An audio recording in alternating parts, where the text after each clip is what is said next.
¿Qué tal? ¿Cómo están? Yo soy Gustavo Gallegos Martínez, con la carrera de Ingeniería Industrial y Sistemas, con la matrícula AL093748. Hoy hablaremos del equilibrio de los cuerpos rígidos, que son los temas que nos dieron para el proyecto integrador.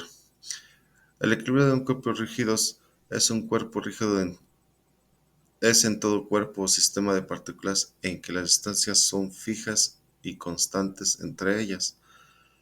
En otras palabras, si el cuerpo es sometido a una fuerza externa, no sufrirá deformación. Existen cuerpos que en un estado de su materia no se consideran como rígidos.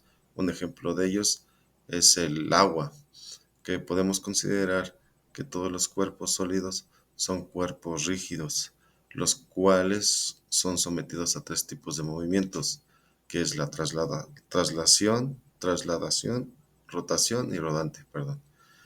Las fuerzas que actúan sobre un cuerpo en el equilibrio deben de ser de la misma magnitud, es decir, una suma de las fuerzas externas sea igual a la suma de las fuerzas internas.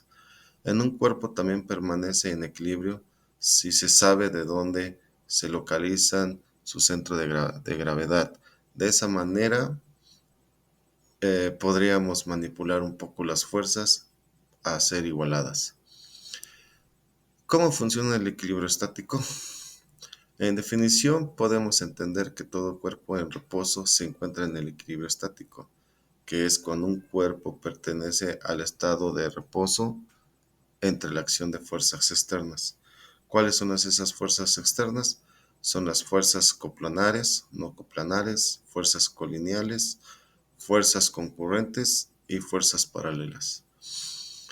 Eh, ¿Cómo conocer las diferencias entre el equilibrio o conocer las diferencias entre equilibrio dinámico y fuerzas de inercia?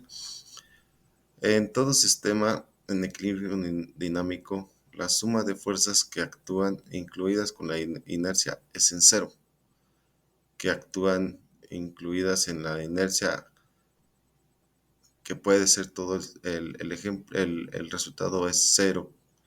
Un ejemplo de ellos es cuando vamos en un coche y frena bruscamente, es cuando se toma o cuando tomamos una curva, notamos que sobre nosotros actúa una fuerza dirigida en el centro contrario y el movimiento que nos impulsa la cabeza. Esto nos anuncia que siempre hay una fuerza producida que en una aceleración en un sistema se origina en las partes móviles del mismo otra fuerza, y al igual y opuesta a la primera. Es decir, el resultado siempre va a ser cero, pero va a ser opuesto a la fuerza que tú haces primero. Te lo agradezco bastante. Gracias. Buen día.